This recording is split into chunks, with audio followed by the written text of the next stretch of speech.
Now, Jim Jones is no stranger to having beef with other rappers in the music industry. Now, in this video, we gonna speak on 3 beefs Jim Jones had in his long music career. We calling this one Capo versus Everybody, Part 1.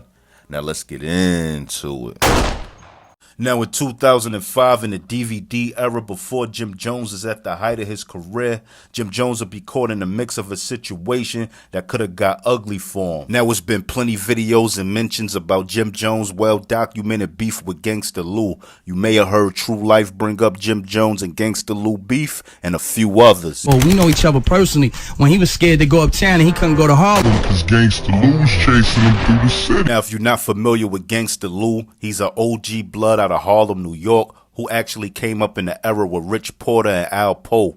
Now, in 2005, it was a situation that went down where rapper Raekwon affiliate Twiz, 15-year-old brother, would be killed, and Jim Jones was caught in the middle of it. Now, around this time, Jim Jones was running with Queenpin baby father, Carlos Thompson, who's known in Brooklyn as Zoo, and basically at the time, he was a Dipset affiliate. Now, supposedly, 15-year-old Phoenix Garrett was selling CDs on 145th and Broadway, and he'll have an altercation with another group of guys selling CDs, which included Zoo, his 14-year-old nephew, and Jim Jones was out there as well. Now, the group of guys would begin to jump 15-year-old Phoenix, and in Phoenix's defense, he pulled out either a razor or a box cutter and cut Zoo with it. Now, after Zoo was cut, it's said that his 14-year-old nephew ran a Zoo car to get his gun out of it, and he came back and shot 15-year-old Phoenix. Now, it's said before he killed 15-year-old Phoenix that Zoo was actually trying to stop his nephew from doing the shooting, but he just wouldn't listen. And it's also said he ran past Jim Jones, and Jim Jones could have stopped him,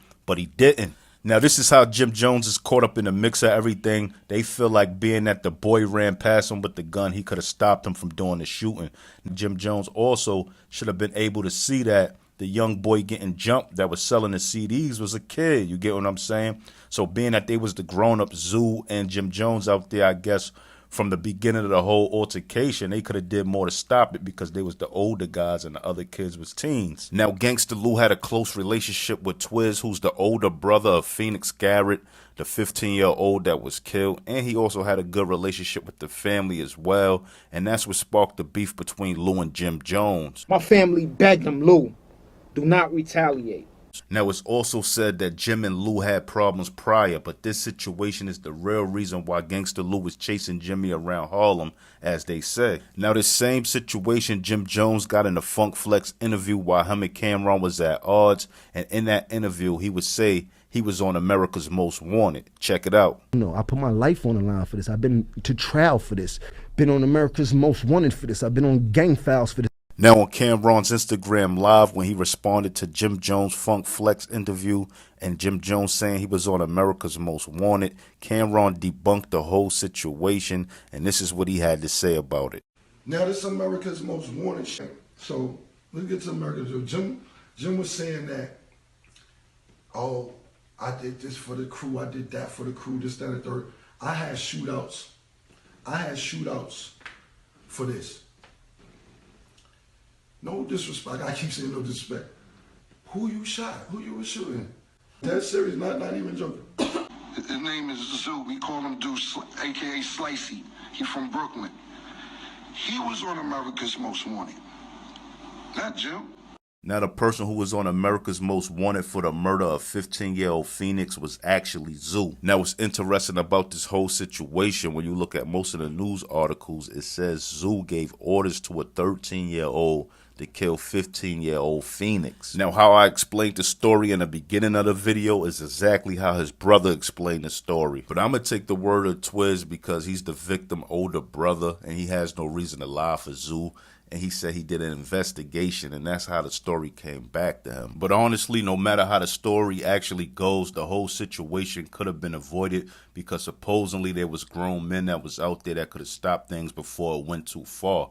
Now, as far as Zoo, he was finally captured in 2009 in Jersey, and I believe he got sentenced to 12 years. Now, the whole beef with Gangsta Lou and Jim Jones, I'm not sure if they squashed it, but I do know they moved on from it because one of Jim's close friends and Bird Gang member, Shooter 93, ran into Gangsta Lou while he was on IG Live, and he had Gangsta Lou explain if Shooter was home that things would have never went that far.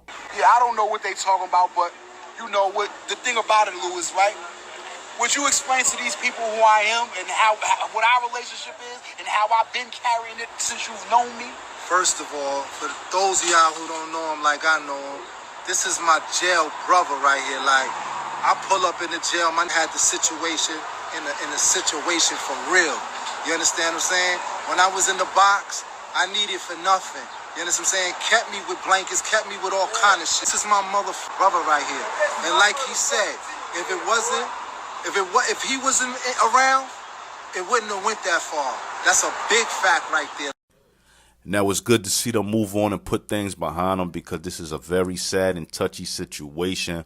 R.I.P. to Phoenix Garrett and condolences to his family. Now, jump in that comment box and tell me what y'all think.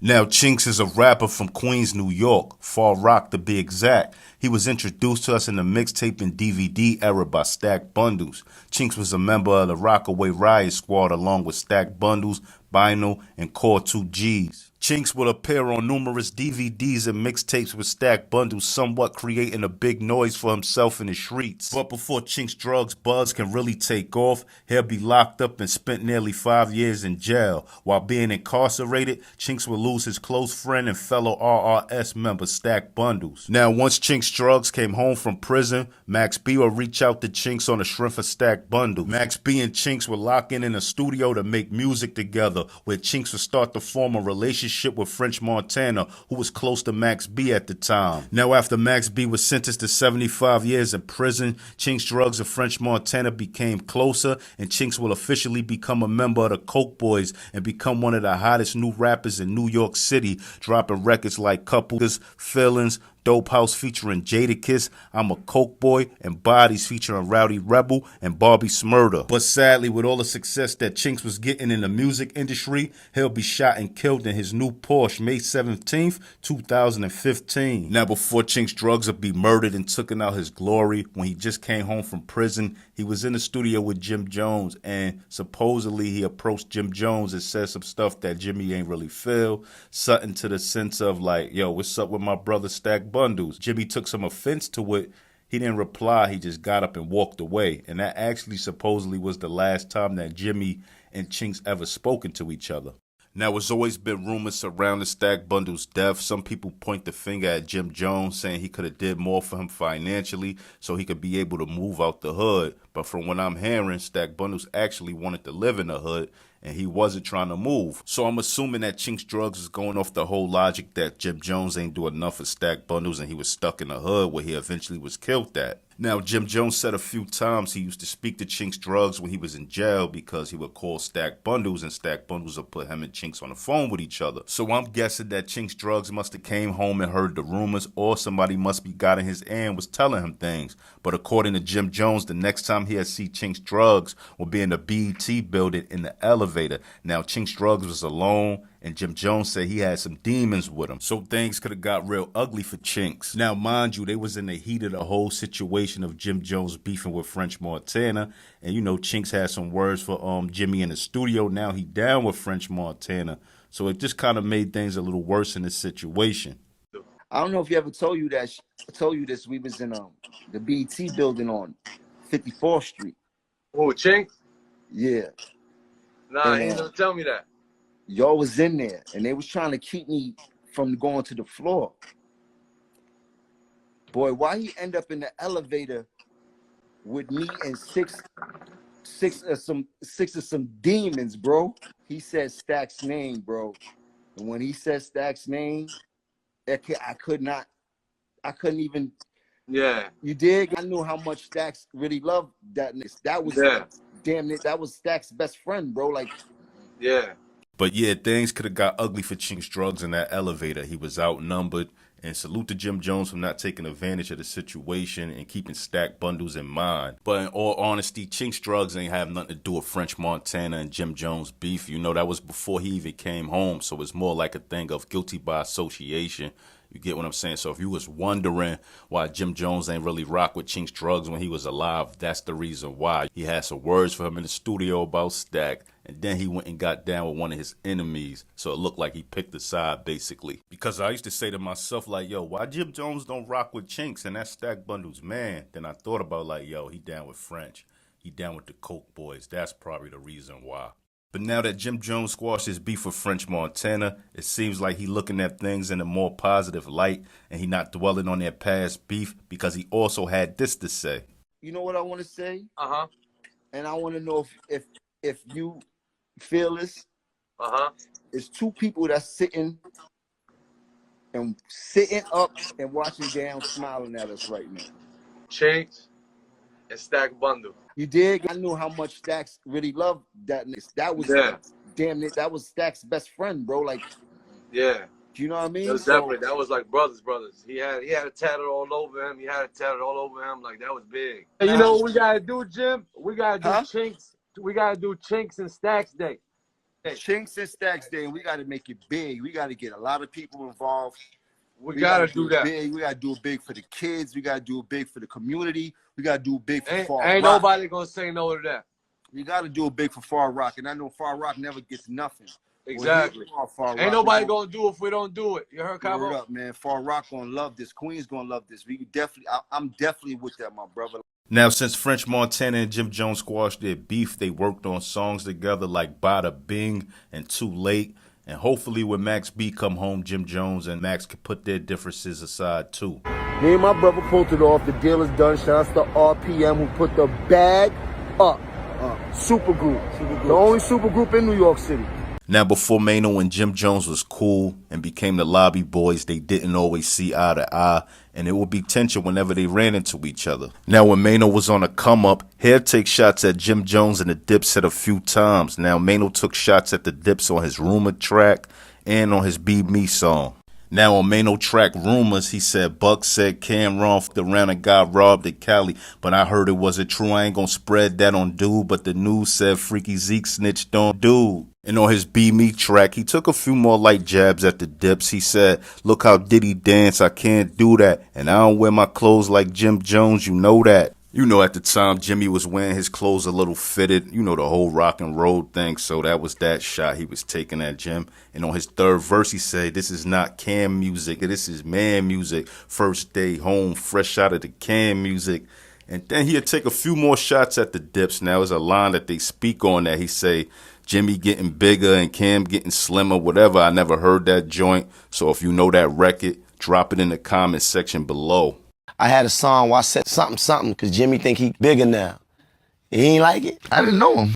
Now, Jimmy wasn't really feeling Maino mentioning his name on wax, and when they seen each other, there'd be a lot of tension, but nothing to never go down because they always had a few mutual friends between each other. It was very sticky for a minute with us. Word. But we had mutuals though, all the time. So yeah, they kept it down. Right. Now, in the DVD era, Maino and Jim Jones will have a few run-ins, but their last run-in was in the Lenox Square Mall in Atlanta. Now, according to Maino, he was with 80 and a few of his guys coming up the escalator in the mall. Now, as he's coming up the escalator, he see Jim Jones and about 30 guys coming down the escalator. Now, he says as he gets to the top of the escalator, something tell him to look back, and he see Jim Jones and his guys coming up the escalator behind him. Now, as Jim Jones and his entourage got off the escalator, they'd have words with Maino and the 4 or 5 guys he was with. But luckily, Maino homeboy 80 was cool with Jim Jones' big homie Sheik. So out of the respect and love Maino and Jim Jones had for their homies 80 and Sheik, Maino and Jim Jones decided to walk off alone and speak without things going left. Now, Mel Murder was there, and I know he rocked with Maino as well, but Jim Jones made it clear that the tension was deactivated because of his big homie Sheik and Maino homie 80 relationship they had with each other. Melly was there, but I'm talking about 80 and Sheik. Sheik is my OG. Them two right there prompted us to go to the side. Now, luckily, these two were able to squash their beef, and you know Jim Jones is on Maino New York City record, and they also had a song called My Era, and then a little after that, they became the Lobby Boys and put out the Lobby Boy album, so it's dope that they were able to squash their beef and not have too much ego for things to go left, so that's always dope. But anyway, if you're a fan of these old hip-hop stories, tell a friend and tell a friend about my page. Like, comment, subscribe, and hit that notification bell. More content coming, and I'm out. One.